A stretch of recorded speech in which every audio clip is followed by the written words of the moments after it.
This is the second lesson in using the standard normal distribution tables to find probabilities for z-values or z-scores.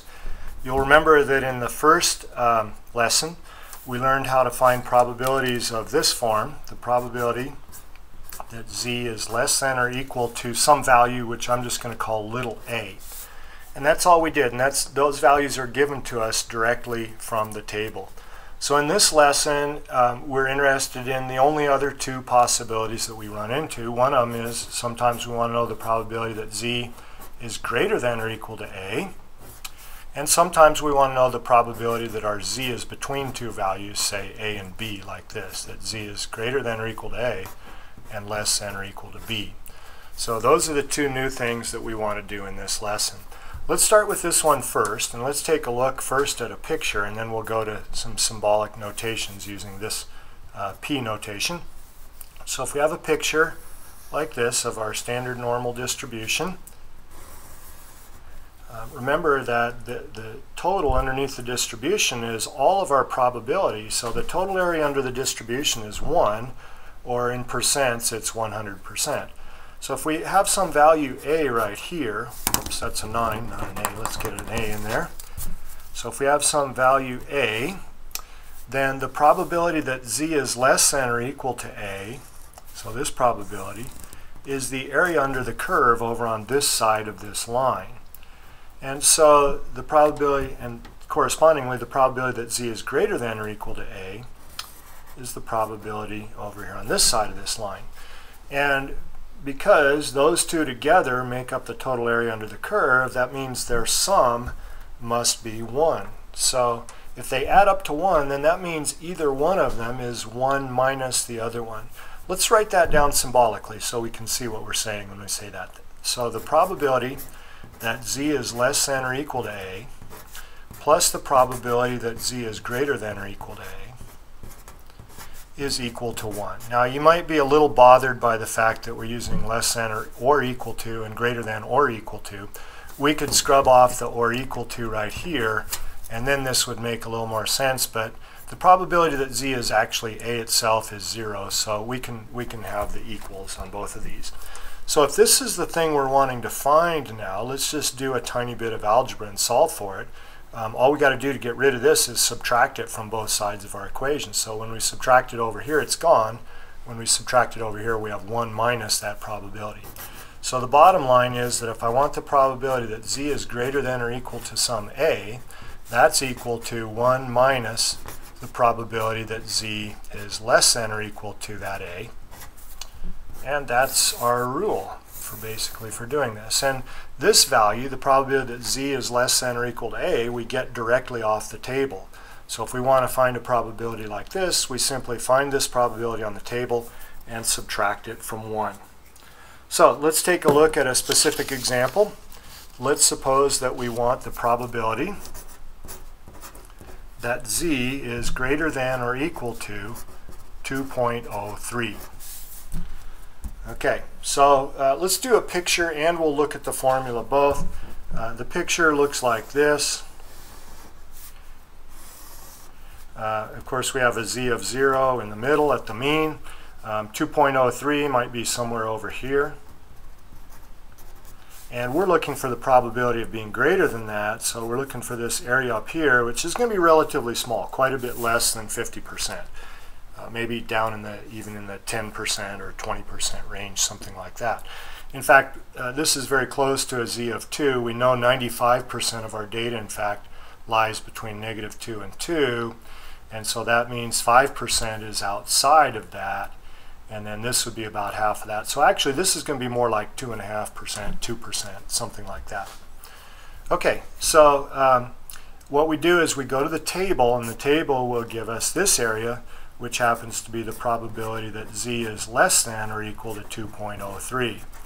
So going to the table again, and this is what we did in the previous lesson, we can read down here, here's our 2.0, and the column below 0.03 is this column right here, so our probability is 0.9788. So the probability that z is less than 2.03 is 0.9788. Okay.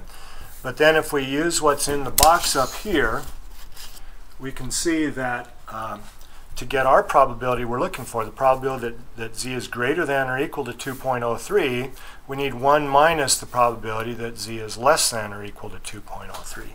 So this probability, again, is 1 minus the probability that z is less than or equal to 2.03. But that probability is 0.9788. So we have 1 minus 0.9788. If we do that subtraction, we find that we get, let's see, I did that ahead of time just to see what I get. Nope, I didn't do it. So, oh yes, let's see, that area is 0.0212. So that's about 2.12%. Again, remember we said that we figured on something less than 2.5%. Now, you don't have to write out all of this symbolism here. You can recognize from the picture that if this is the area you're wanting to find, you know the table gives you this area, find this area in the table, and simply subtract from 1 to get this area over here. Okay, so that's how we do that. Why don't you try one? You try finding the probability that z is greater than or equal to negative 1.55. Let me write that a little bit better. Negative 1.55. You find that probability. You can pause the video at this point, and then I'll pick up here. When you restart the video, I'll go over the solution.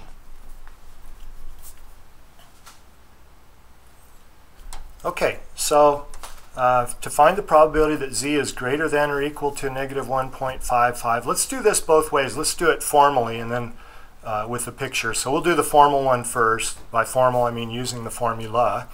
So this is 1 minus the probability that z is less than or equal to negative 1.55. That value can be found from the table. So when I do that, the value I get is negative 1.55.